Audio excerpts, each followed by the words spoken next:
Hey y'all, Rebecca here for the July 2023 budget review. I know I have been absent from YouTube recently, but y'all probably saw that I was having some mental health struggles. I was straight up depressed, you guys. And this, I am 99% sure, was the longest break I have ever taken from my channel, but it was needed. And I don't really want to dwell on it too much, but suffice it to say, I'm feeling a little bit better mentally now. Not 100%, but honestly, I don't think I will be 100% until I earn my financial freedom and I am free to live my life and move to Sweden and be with my husband. So there you have it. But all of that being said, I still want to keep up with my budget reviews. That is what I have done on this channel from the very beginning. And since I'm feeling a little bit better, I want to try to make a few videos tonight, and hopefully I can get those edited this weekend and scheduled for next week so y'all can have some content from me again. First video on the schedule though is going to be the July 2023 budget review, and I'll just be honest with y'all before we jump into it here. I had a pretty decent case of the fuck-its this month. Part of that was due to the depression I was struggling with. I think one of you commented that going through everything that me and my husband have gone through recently was really like a grieving process, and truly it is. But yeah, enough about that. Feeling a little bit better enough to make videos for y'all. So let's take a look at how the July budget actually turned out this month.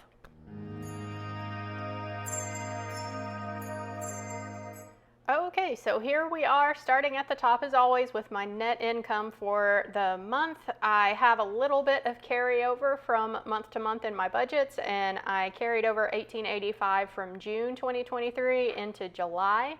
I have my individual paychecks blacked out for privacy, but I did get a YouTube payout this month, and I do share that with you guys.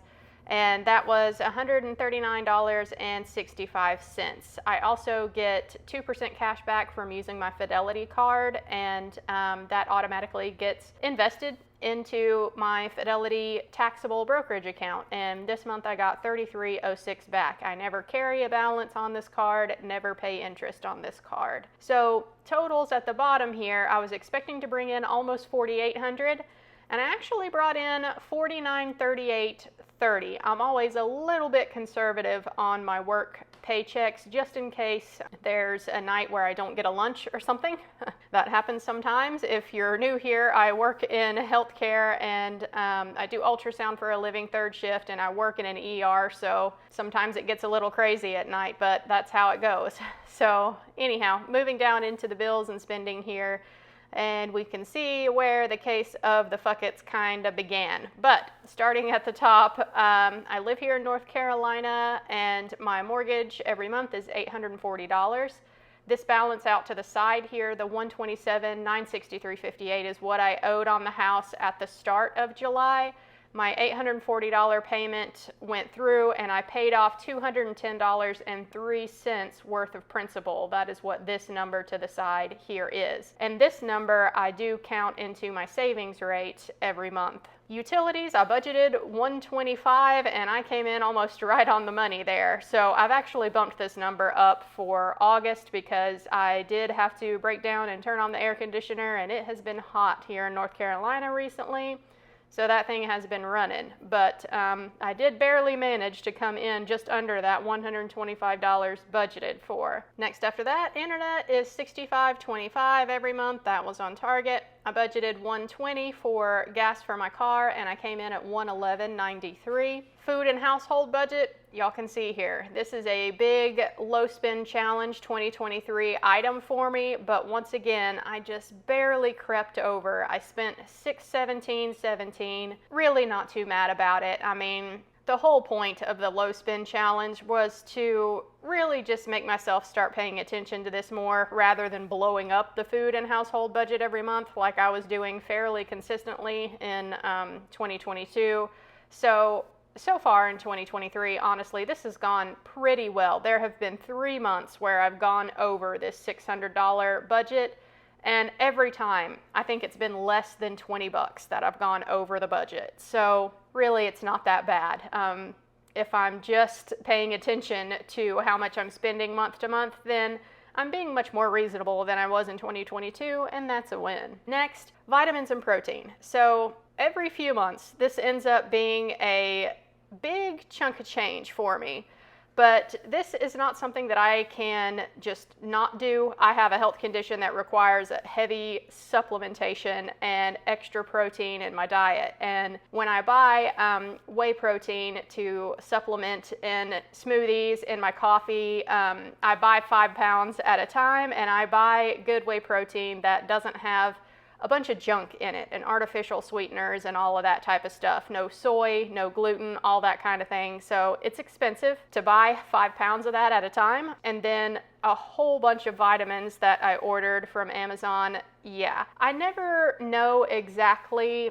I take so many different supplements that I don't know exactly what I'm going to need from month to month. I don't know that until I go to fill out my monthly vitamin container, and then I can look and see what I'm low on, because you name it, I probably take it as a supplement. So yeah, this just is what it is. But if you're a channel member, I am going to start tracking this annually. I would like to know how much I'm spending just on my vitamins and protein every year, just so I can kind of break down what a monthly average would be, and I can plan for this expense that I'm going to have even after I reach financial independence and retire early. So anyway, all of that to say that this is a big expense for the month, but it's not something that I can just not do. So I'm not mad at this, and this did not come out of the food and household budget or personal spending. This is just a must for me. Next after that, brush roll. So I have a Bissell Crosswave that I love. I've actually made a review video for it on my channel, and believe it or not, in all of the videos I have on my channel throughout all the years I have been on YouTube, that review video that I made for the Bissell Crosswave is my most viewed video on this channel. Like, forget the fact that I'm trying to reach financial independence. People just want to know how well that Bissell Crosswave works. So go figure. Anyway, my Crosswave is still working, but it did this weird thing when I used it most recently where the brush roll would not stay seated in it anymore. I don't really know why that is for sure, but I ordered a new one, and I ordered one that was a Bissell brand. I had bought one before that was an off-brand. I'm hoping that maybe the off-brand one was just not good quality and something on it broke and it won't stay seated into the Bissell Crosswave anymore. So I ordered a Bissell brand one, and it's here. I just haven't tried to use it yet, but hopefully that will fix it. And the reason I didn't put this in the personal spending category is because if something breaks around the house, then I am going to replace it, and I don't consider that personal spending. I'm hoping that this brush roll will fix the Bissell Crosswave, because if not, I'm going to have to figure out what I want to replace it with, because I have a cat and a dog. My floors get dirty, and yeah, I love the Crosswave. It does really well, but we'll see. I may try to do something else if this doesn't fix it for whatever reason. Next line item here, Richard is my neighbor that comes and cuts my grass every once in a while, and he actually came today, as I'm filming this on July 22nd, to cut my grass for me. And honestly, y'all, I am so glad that he did that. Work was very rough this week. They tried to kill me last night, and it was super hot outside. It was over 90 degrees today, and I heard him as I was sleeping, like outside cutting my grass. But honestly, I was so glad that he did it, because I was not looking forward to having to get out in this heat and push mow the yard myself, especially after having such a tough work week. So I did send him $40 for coming to do that on such a hot day for me. It was really appreciated. The next line item here, ear piercing. So $338.02. So this is actually in celebration of a very big portfolio milestone. And if you're a channel member, then check the member section of YouTube, and I will talk about that portfolio milestone in there with y'all once we get down into my investing section of the budget here. But basically, I hit a big portfolio milestone, and when I hit $100,000 in the portfolio, I got myself this ring. And so I've hit another big milestone, and I felt like that should be celebrated.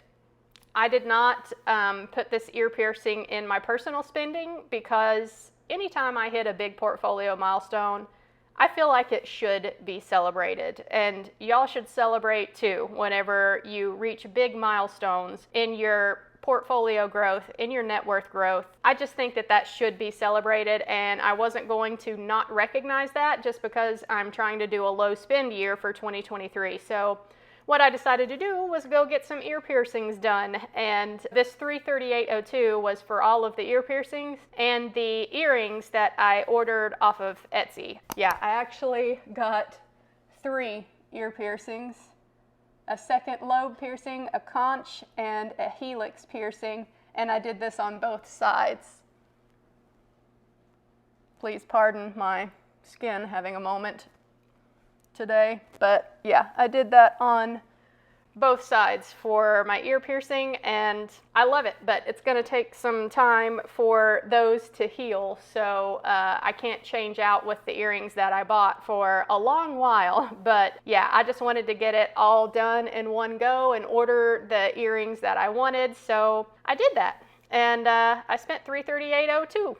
So it's a pretty good chunk of change. I mean, just between these line items that I did not plan for ahead of time, that's a lot of money here. I'll actually sum all of this up in just a second, but the last thing here, personal spending. I wasn't planning on doing any personal spending when the month started, but then I really just got down in the dumps with my depression, and I did buy some things. I bought several books off of Amazon. I've actually already read 2 of those books in the time that I've been taking off of YouTube. I've just been trying to basically spend a little bit more time doing the things that I want to do that I never seem to make the time for, and I really think that's been a big help as far as what has kind of pulled me out of this depression. But anyway, I spent $178.26 on personal spending this month, and yeah, I didn't plan on it ahead of time, but really no regrets there. This number out to the side, the $485.95, is how much I had left for personal spending at the start of July.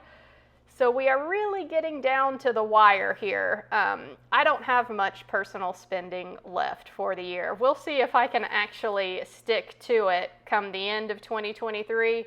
My goal was to not spend any more than $2,000 for the year on personal spending, and I really made a good challenge for myself there. I'm not sure we'll make it, but I'll try my best. So let's see how much all of this unplanned spending actually was in total. Yeah, I mean, over $1,000 that I did not plan for ahead of time. So, you know, that's money that could have gone to investing. I mean, this $466 is really not negotiable. Honestly, if the brush roll fixes my Bissell Crosswave and I don't have to replace it with anything, then that's actually a win. Of course, I'm not going to begrudge Richard for cutting my grass when that really did help me out. And I don't begrudge myself for doing these ear piercings that I've wanted for a long time, but I have always been pushing it off for later.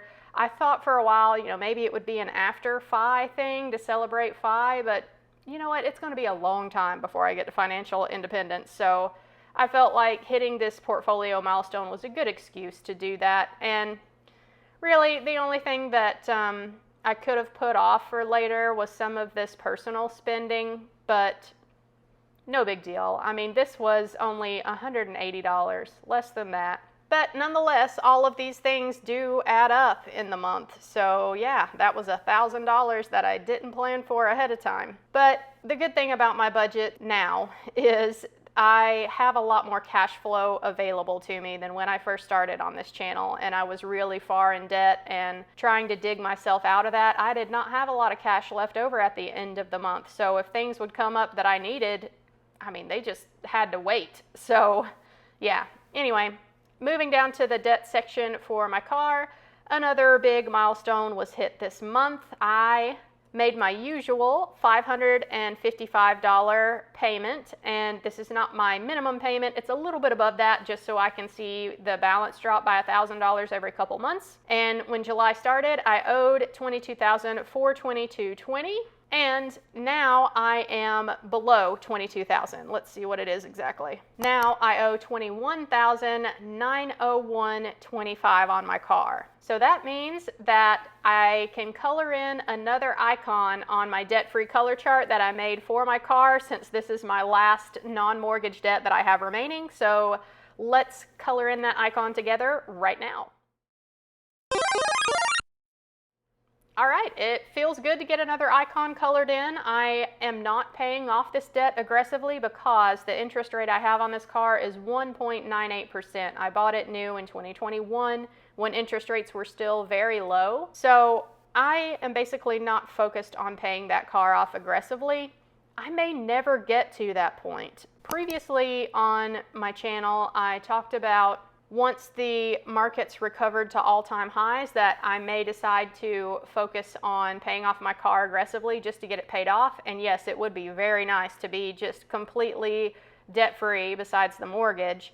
But honestly, with as much inflation as we have had, it just really doesn't make sense to aggressively pay on that car when my interest rate for it is so low. But I don't know, maybe I'll get to the point where if the markets recover to the all-time highs and I still have this car debt, then maybe I'll take like 50-50 of all the extra money that I have left at the end of the month, and I'll put half of it towards the car and the other half towards investing. I don't know, we'll just see how I feel whenever I get there. But speaking of investing, let's move on down into my investing and fire tracking portion of the budget. This is the budget that breaks down where all of the extra money went every month, and this is a channel member only thing.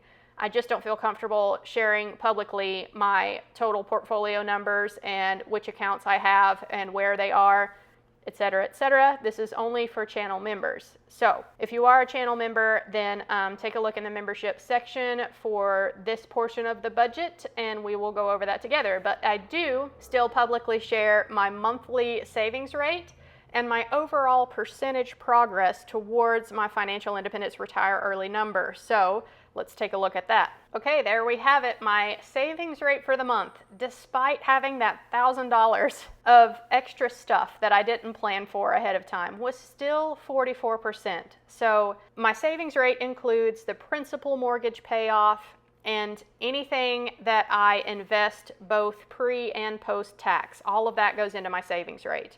I don't include my car payment into my savings rate, or the principal amount that I pay off for my car every month.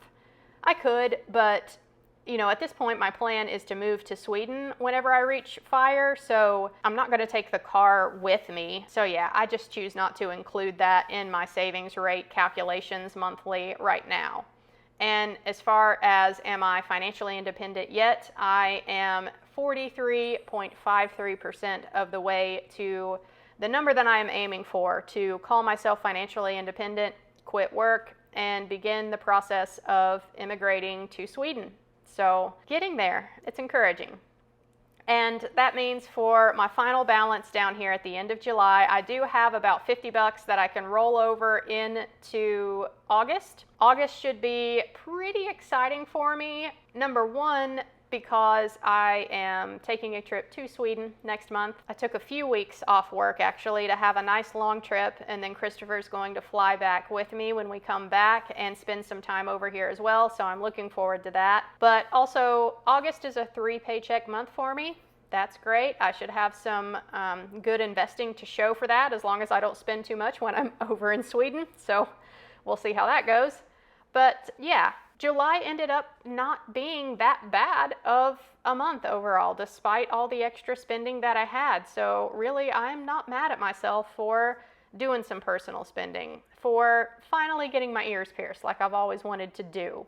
And yeah, I still have $50 to roll over into August, but I don't know, I may get squirrely on Monday and just throw another $50 into my brokerage account and have $1.47 sitting in my checking account until I get paid again. I like to live on the edge. All right, so I hope you guys enjoyed this July 2023 budget review. Gonna try to edit and upload this as soon as I can, because I know I have been absent for a while on the channel. But I appreciate you guys hanging around if you have, and I'll see you in my next video. Bye, y'all.